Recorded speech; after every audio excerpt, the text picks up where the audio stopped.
How useful and accurate are wearable smart devices when it comes to detecting atrial fibrillation?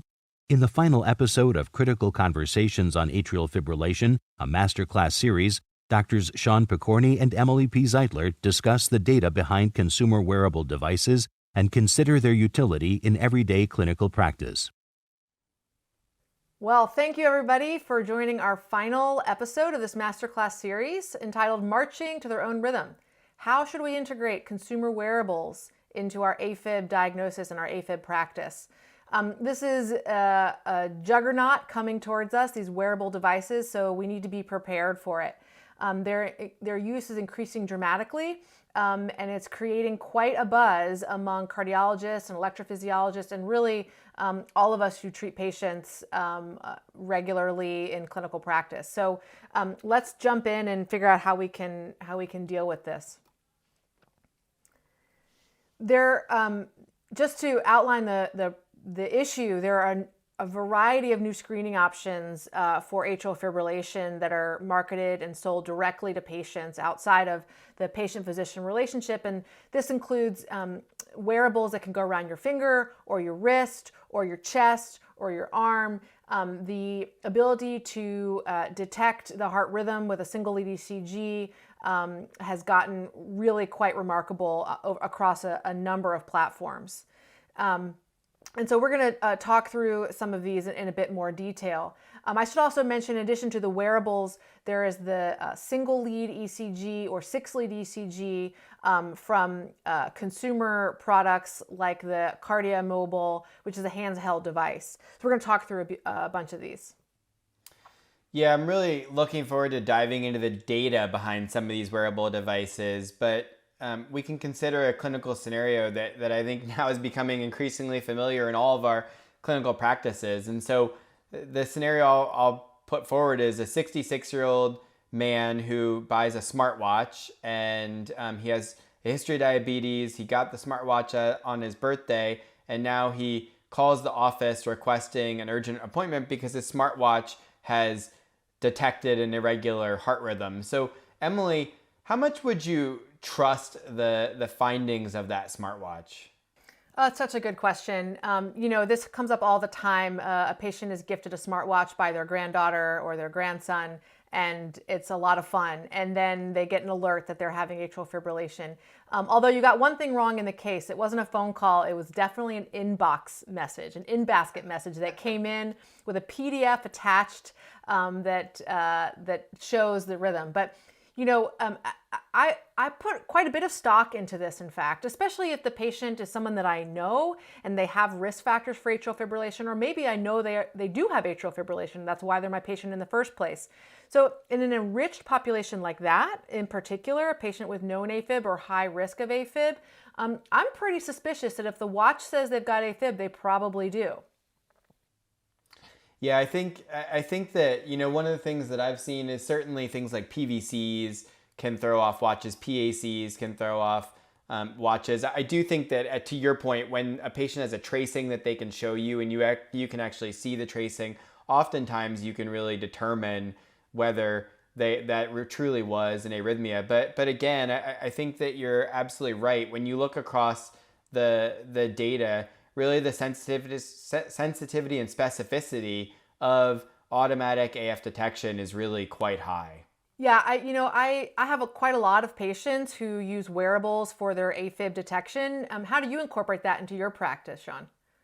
Yeah, so I think it's really helpful. So I would say that for my patients who already have atrial fibrillation, we're trying to manage them and make sure that we're looking for recurrence. Many of those patients, I'll recommend either wearable devices or the single lead ECG device, the AliveCor device, and I'll have patients that will like checking their rhythm once a day. What I encourage patients, as you mentioned, the inbox messages can become vast in these patients that are constantly trying to share your information, and we need a better way to integrate that data within our electronic health record system.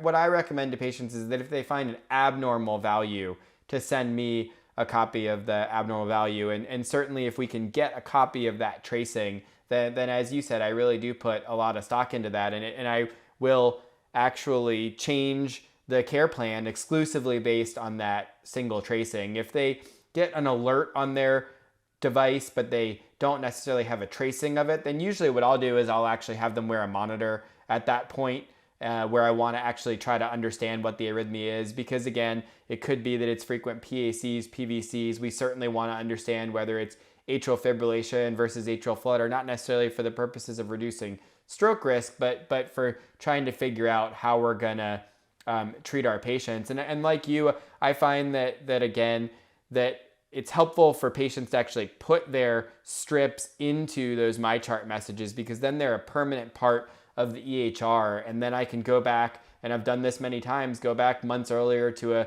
patient message and say, oh, that's right, there was your episode from your wearable device. That's really helpful. That's a nice approach. And I think, I suspect that like me, the reason that you do put the stock that you do into those tracings comes from the Apple heart study in particular, which was a pretty incredible feat of trialism in the world, where there were just hundreds of thousands of patients who were quickly enrolled in a trial to test the effectiveness of the AFib detection algorithm. And in fact, the algorithm was quite good, that 84% of notifications were concordant with atrial fibrillation, which is quite spectacular in an unselected population. So it gives us, I think that's what underlies both of our confidence in these alerts, specifically from the Apple Watch, but in fact, I think that has a sort of a class effect on all of these wearables. So I think that about does it for talking about wearables, but I really enjoyed talking through this really exciting area with you, Sean. Yeah, thanks. This brings us really to the end of our discussion. Thank you, Emily, so much for your insights. And on behalf of Dr. Zeitler and myself, we hope that what you'll remember from this series is that atrial fibrillation is common and serious, and primary care clinicians can play a key role in managing it through risk factor control, detecting it with methods that are easily used in the outpatient practice, assessing candidacy for treatment with easy-to-use online calculators or just the CHA2DS2-VASc score, and engaging patients in the decision-making to initiate them on anticoagulation. We need to remember that atrial fibrillation is most common in older patients, both men and women, and really all ethnic and racial backgrounds.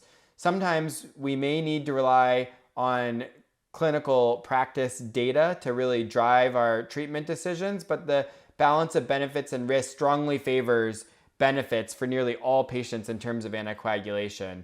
And increasingly high quality screening tools for atrial fibrillation are directly accessible to our patients, and we need to be prepared to review and take appropriate action on these findings. We hope you found this series informative and useful for your clinical practice. This activity is certified by Penn State College of Medicine for physicians and by PVI, Peer Review Institute for Medical Education for nurses and pharmacists. This activity is developed in collaboration with our educational partner, PVI, Peer Review Institute for Medical Education. Remember to download the slides and practice aids. Thank you for listening to this episode. Don't forget to listen to the other episodes in this MasterClass series and complete the post-test for instant credit at peerreview.com/WQZ860. Downloadable slides and practice aids are also available online. This activity is supported by an educational grant from the Bristol Myers Squibb and Pfizer Alliance.